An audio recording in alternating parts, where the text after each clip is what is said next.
Assalamualaikum warahmatullahi wabarakatuh. Perkenalkan, nama saya Ajeng Sri Priwidyayanti dengan NIM 1930502078. Ini merupakan tugas UAS dari mata kuliah Kesehatan Mental. Gangguan kesehatan mental merupakan gangguan serius yang dapat mempengaruhi pemikiran, mood, dan perilaku seseorang. Terdapat banyak jenis gangguan kesehatan mental. Saya akan membahas salah satu gangguan kesehatan mental, yaitu gangguan kecemasan atau anxiety disorder. Rasa cemas atau anxiety adalah hal yang wajar, terutama jika ada tekanan atau kondisi tertentu.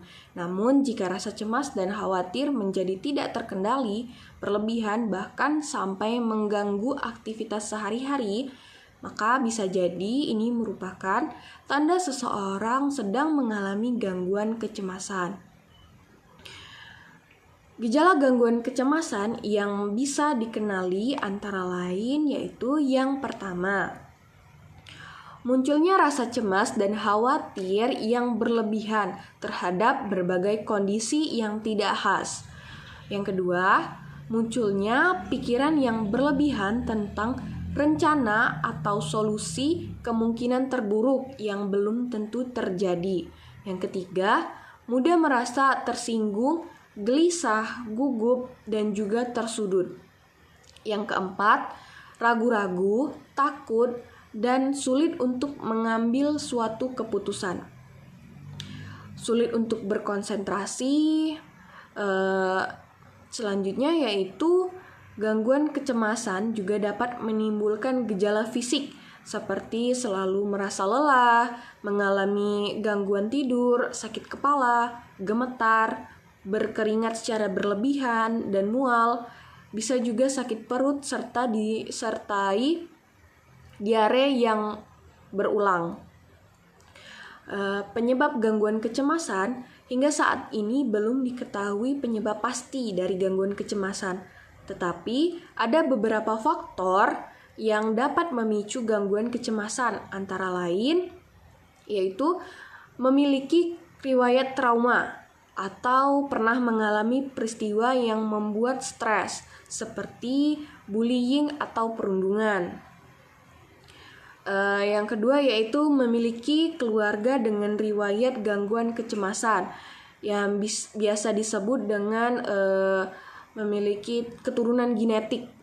Nah, yang ketiga yaitu memiliki penyakit yang membutuhkan pengobatan jangka panjang. Yang keempat itu memiliki riwayat penggunaan obat-obatan terlarang atau kecanduan minuman keras, atau juga memiliki riwayat gangguan pada sistem saraf. Diagnosis gangguan kecemasan. Beberapa kriteria yang menunjukkan seseorang mengalami gangguan kecemasan adalah rasa cemas dan khawatir yang berlebihan dan berlangsung sepanjang waktu selama minimal 6 bulan. Rasa khawatir yang sulit dikendalikan.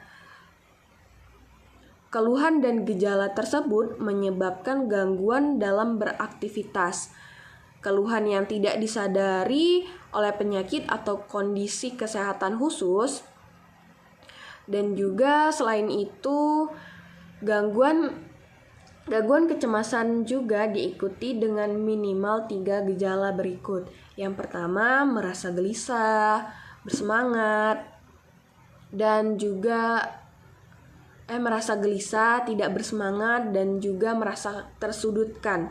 Merasa lelah, sulit berkonsentrasi, mudah sekali untuk tersinggung, meningkatnya ketegangan otot yang menyebabkan timbulnya emosi yang secara berlebih, mengalami gangguan tidur termasuk sulit tidur atau selalu ingin tidur. Nah, masuk ke pengobatan untuk gangguan kecemasan umum meliputi 2 langkah, yaitu melalui terapi perilaku kognitif atau CBT dan juga obat-obatan. Kedua langkah ini biasanya akan dikombinasikan sesuai dengan kebutuhan seseorang yang mengalami gangguan kecemasan. Terapi perilaku kognitif atau CBT dilakukan agar penderita mengenali dan mengubah pola pemikiran dan perilaku yang membuatnya merasa cemas. Nah, terapi ini juga membantu seseorang agar tidak mengubah suatu pikiran biasa menjadi pikiran yang negatif dan mampu melihatnya secara lebih realistis. Pasien atau seseorang perlu meluangkan setiap 1 jam setiap minggu untuk menjalani satu sesi terapi CBT selama 3-4 bulan. Pada saat sesi terapi CBT, psikiater atau psikolog juga akan mengajarkan teknik relaksasi agar pasien mampu lebih tenang saat menghadapi situasi yang bisa memicu munculnya rasa cemas. Nah, penggunaan obat-obatan selain terapi perilaku kognitif, dokter akan memberikan beberapa jenis obat untuk mengurangi keluhan. Nah, beberapa jenis obat yang biasanya diberikan untuk menangani gangguan kecemasan umum antara lain yaitu yang pertama biasanya antidepresan. Nah, antidepresan ini merupakan obat yang digunakan untuk meningkatkan serotonin di otak, sedangkan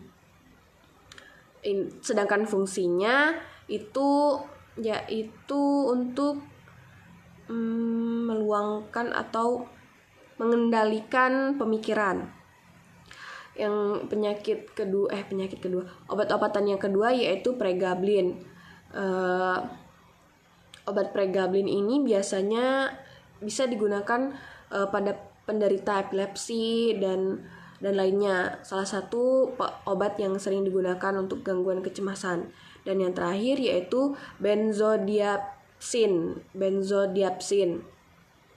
Nah, tujuan pemberian obat-obat ini adalah meredakan gejala dan keluhan gangguan kecemasan umum dalam waktu yang singkat.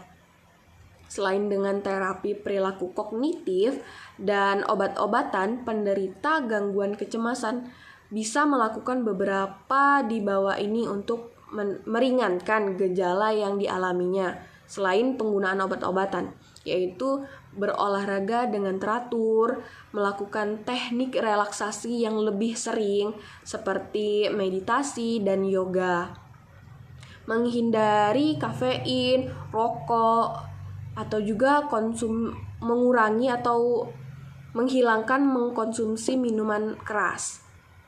Nah, selanjutnya yaitu kasus atau salah satu seseorang yang mengalami gangguan kecemasan, yaitu saya mengambil contoh kasus dari salah satu artis Hollywood yang sangat terkenal, yaitu Selena Gomez. Nah, Selena Gomez ini dilaporkan menjalani perawatan kesehatan mental di US facility karena mengalami gangguan emosional.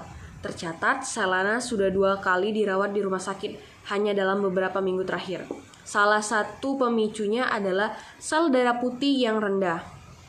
Wanita 26 tahun ini juga menderita lupus, yaitu penyakit autoimun kronis. Orang dengan penyakit kronis seperti lupus memang selalu cenderung mengalami depresi dan persoalan kecemasan. Bahkan, The Johns Hopkins Lupus Center menemukan data sepertiga pasien dengan lupus menunjukkan gejala depresi dan kecemasan. Selama dirawat di RS untuk kedua kalinya, Selena mengalami serangan panik yang disebabkan oleh kecemasan dan depresi.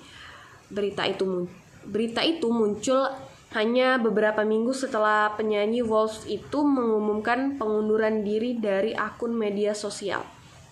Kabarnya vakum Selena dari media sosial, ya akun Instagram, yaitu untuk mengambil langkah mundur dari sorotan media. Selena juga menjalani perawatan perilaku dialektik di The Mental Facility, Arizona. Langkah Selena yang berbicara terus terang tentang kegelisahannya merupakan hal yang tepat. Pasalnya, hal tersebut sangat penting untuk membantu menormalkan kesehatan mental dan mematahkan stigma negatif. Stigma negatif itu kerap mengaburkan perjuangan orang dengan masalah kesehatan mental. Nah, pesan saya di sini yaitu selalu semangat dalam menghadapi apapun itu jenis penyakit. Karena bahwa segala sesuatu itu memang sudah ditakdirkan. Jangan pernah merasa sendiri karena semua orang bisa membantumu. Kesan saya dari gangguan kecemasan tersebut yaitu kecemasan dapat mempengaruhi siapa saja, semua orang dimanapun dan kapanpun. Untuk itu tidak perlu malu untuk mengakuinya dan yang terpenting mencari bantuan untuk mengatasinya. Itu saja penjelasan materi dari saya. Lebih dan kurangnya saya mohon maaf. Kepada Allah saya mohon ampun. Saya akhiri dengan